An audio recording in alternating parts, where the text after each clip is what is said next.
जय हिंद दोस्तों, सैनिक समाचारों में आपका हार्दिक स्वागत है। सबसे पहले बात करते हैं हेडलाइंस की। आज दो खबरें कवर करूंगा। सबसे पहले जीओसी साहब से पूर्व सैनिकों ने की मुलाकात, अपनी तकलीफ और अपना दर्द बताया। साहब ने बोला हां ये सही है और करूंगा निवारण और निराकरण। उसी समय स्टेशन कमांडर एमएच कमांडेंट साहब को दिए सीधे आदेश। और दूसरी बात करता हूं, बरेली कैंट में सेना के हवलदार ने अपने साथी को मारी गोली, मौके पर ढेर। देखिए दोस्त आखिर ऐसा क्यों। खबर करते हुए साथ से सबसे पहले जो कि आप एक तस्वीर देख रहे हैं, ये ऑडिटोरियम की तस्वीर है। यहां पर मैं भी बैठा हूं और हमारे सामने बैठे हैं जोशी साहब हैं, भोपाल से आए थे, सवेरिया कमांडर है। आप समझ सकते हो, आप फोटो उनकी देख सकते हो।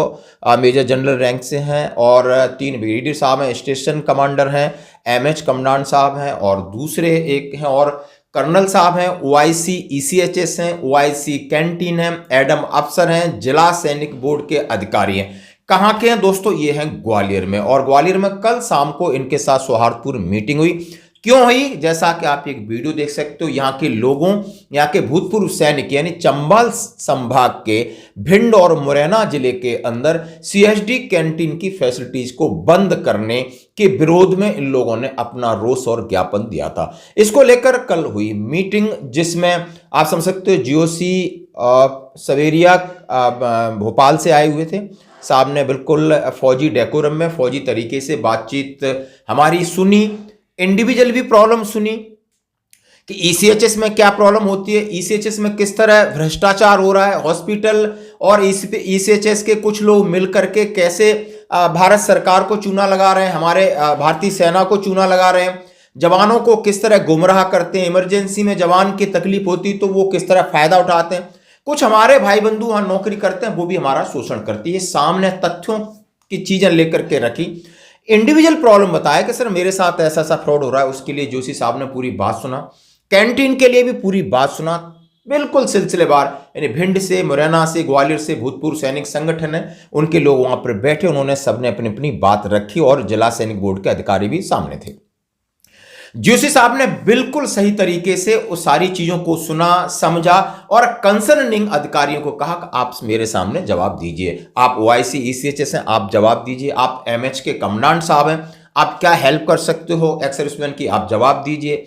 उन्होंने स्टेशन कमांडर से कहा कि आप इनके साथ कंटिन्यू इनके साथ रहेंगे तो इनका साथ जवाब। सारी चीजें, बहुत सारे ऐसे पॉइंट थे, चाहे कैंटीन को लेकर हो कि सामान का न मिलना, या कैंटीन भिंड मुरैना में दोबारा स्टेब्लिश करना, पॉली क्लिनिक को सुचारू रूप से करना, वेटरन सेल को स्थापित करना और उसकी जो उसकी स्केल है काम करने की, उसको थोड़ा बढ़ाना, ताकि भूतपूर्व सैनिक हैं, वीर नारी हैं, उनकी कोई मेडिकल प्रॉब्लम है वो आसानी से हो, कैंटीन की प्रॉब्लम है और कोई जीवन प्रमाण पत्र या किसी भी चीज की आप कोई भी प्रॉब्लम है, बहुत तरीके से, बहुत सदे हुए, बहुत मस्त तरीके से उन्होंने रिस्पॉन्ड किया। और मैं भूरी भूरी प्रशंसा कर रहा हूं इसलिए क्योंकि जो मैं वहां था। और उसके बाद कहा कि हर महीने या 2 महीने में पीरियडिकली आप डिसाइड कीजिए, स्टेशन कमांडर से साहब से मिलिए, अपनी बातें रखिए। और उसके बाद हम भी 3-4 जब भी हमारा विजिट आएगा हम एक्स सर्विसमैन से मिलेंगे, क्योंकि आज आप हैं कल हम यहाँ पे होंगे और ये भी हमारे भारतीय सेना का अटूट हिस्सा है। बिल्कुल इस बात का हम जोरदार से स्वागत करते हैं। दोस्तों अब देखें, जिसको बड़ा सुन के दुख होता है, अमर उजाला में छपा हुआ है, सेना के हवलदार ने साथी हवलदार को उड़ा दिया भाई।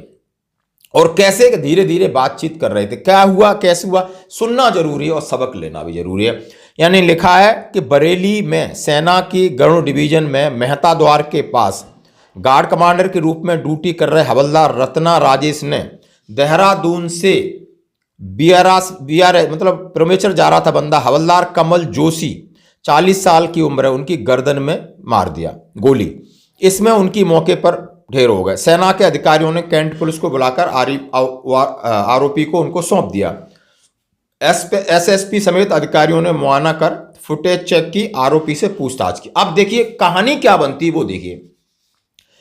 शुक्रवार रात करीब 8 बजे, कल की बात है, साझा परसों की हाईवे पर सटे सैन्य इलाके में कमल जोशी की 6 ईएमई बटालियन में तैनात थे। फिलहाल उनकी तैनाती देहरादून में थी और उनकी प्रीमेचर रिटायरमेंट की प्रक्रिया चल रही थी, लास्ट में जाने ही वाले थे। शुक्रवार को न्यू डी यानी अपना क्लियरेंस करने के लिए आए थे। हवलदार साथी आंध्र प्रदेश के निवासी रत्ना राजेश, संतरी ब्रजलाल कि इंसास राइफल लेकर उनकी गर्दन में नीचे उन्होंने गोली चलाई और सिर में निकल गई। सुनील कुमार एसएसपी सुशील धुले ने बताया कि मामला आप समझ सकते हो इंटेंशनली है, लेकिन वजह साफ नहीं है। आरोपी कह रहा है कि वह मजाक कर रहा था और गोली चल गई। कई फुटेज मिली है जिसमें घटनाक्रम साफ हो रहा है कि शनिवार सुबह तक स्थिति स्पष्ट हो जाएगी। हवलदार की हत्या के पीछे गहरा राज। सेना के हवलदार कमल जोशी की हत्या को लेकर वजह साफ नहीं है, पर इसके पीछे कोई गहरा राज जरूर है।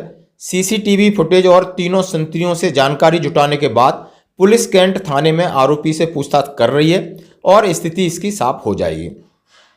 घटना के बाद एसएसपी ने कहा कि उन्होंने फील्ड यूनिट और डॉग स्क्वाड से जितने साक्ष्य लेने थे, जो भी उनको भी प्रूफ मिले उन्होंने ले लिए।